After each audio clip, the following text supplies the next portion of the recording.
Okay, so as the last of this crew, and really agreeing with a lot of the really insightful things that I've heard said today, and also second to last on this panel so far, I've tried to think about what are some things that I can bring, especially speaking as an engineer who kind of grapples with these problems all the time, and for myself tries to look ahead and make sure that my team of privacy engineers at Google are thinking hard about the next 5 years or so. I think, like the rest of the panel, I'm going to go, well, maybe 5 years as opposed to 10. So let me offer two particular things that I think are important for us all to be thinking about, and that might not be completely obvious if you're not in the trenches writing the code. One is that I think it's a pretty safe assumption that we're going to see infrastructure continue to improve, right? Hopefully we're going to see more and more people have really fast internet access, have that be more and more of a standard across more and more of the world. And to take proper advantage of that, we're going to have, many companies, not only Google, really trying to do a good job of creating richer and richer networked applications. I'm not even going to necessarily say web applications, because who knows whether it's going to be something that goes a bit beyond the web. But so much of the strength of the internet is to have software that allows communication and collaboration and all of these very interactive and real-time kinds of things. I think we're going to see more and more creative work put into software development to develop the software that enables this. And this is going to have one particular, I predict, interesting implication for privacy. And that's that engineers know that for these kinds of applications, it really matters a lot to people that they respond quickly, right? Everybody hates it when that web page takes a long time to load. The results from clicking that button take a long time to show up.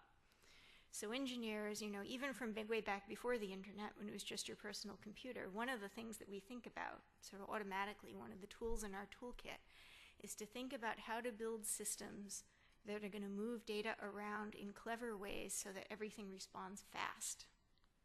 Right? I mean, before the internet, it was a matter of how do we move the data around in the most clever way possible between the hard disk and the memory, right, or the memory cache. And in the early days of the internet, one of the things where we all sort of first tripped over this because it didn't necessarily match very closely with non-engineers' expectations was web browsers caching. Right? The simple fact that when you're surfing the web, your web browser, because an engineer wrote it to do this, would keep a local copy of the data from the web pages that you went to, because people often go back to the same web pages, and if it had that local copy, then it could load much, much faster, because it would only have to fetch any little bits that had changed. So for an engineer, this made perfect sense. It's a good user experience.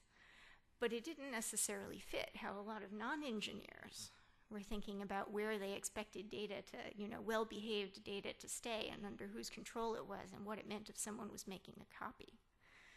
So I kind of predict that as we move forward this next 5 years into the future, and we develop more and more of these rich applications and try to make them respond fast and do things that people want, there are probably going to be more things where we trip over that, where the engineers have tried to make something do the clever thing and move the data around so the application works really well, and non-engineers are going to go, wait a minute, that's not the control I expected. That's not how in my head things were working. I'm not sure whether I need to be upset. So I hope that one of the things that we'll do is walk forward with our eyes open and look at that and find the solutions where we can all have the software work really fast, but also have the transparency and control and the understanding over where the data is going.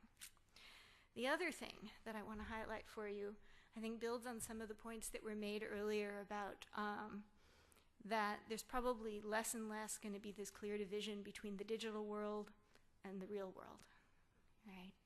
And one of the points that was made about this was that more and more we're going to see the power of these mobile devices that everybody carries around with them, and the sensors that those mobile devices have.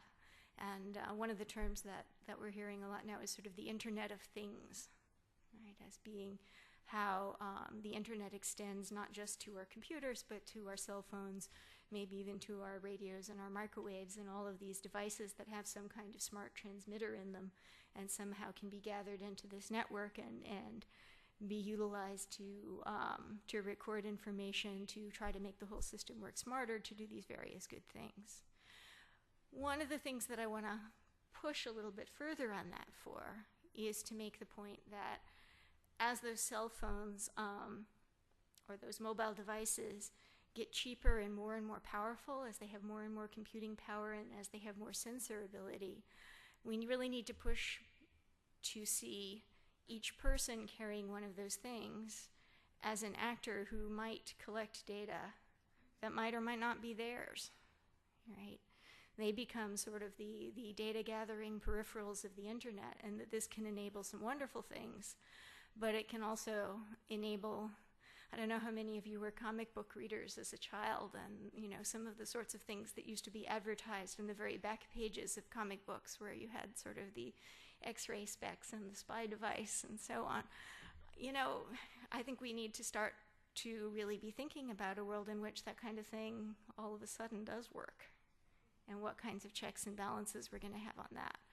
And one very immediate example, I mean, not even 5 years from now, but right away, that Google has been grappling with, and that we talked a little bit about earlier, was the ability to do visual search, where you take a picture with your cell phone and then you search on that picture, to do that in a way that would recognize faces, right? Where, you know, maybe I have a perfectly legitimate reason, right? Maybe I'm bad with names or something like that, and I want to go, okay, what was his name again? And be able to do a quick search and look that up so I can, you know, be polite and remember the name. But on the other hand, you know, maybe I'm leaving the office late at night and I just want to go home. I've had a long day at work, and I don't want some stranger on the street to be able to take a picture of me without me realizing it and look up who I am and where I live, right? That's a really scary scenario. So because of that, at Google, when we launched visual search this past fall, we made the decision to disable the technical capability to do the facial search, and to very actively try to spark a conversation among advocates, among the public, among regulators, among everyone, to say, you know, this technology is coming. It's not just a matter of whether Google does it. Some less lower profile companies are already doing this.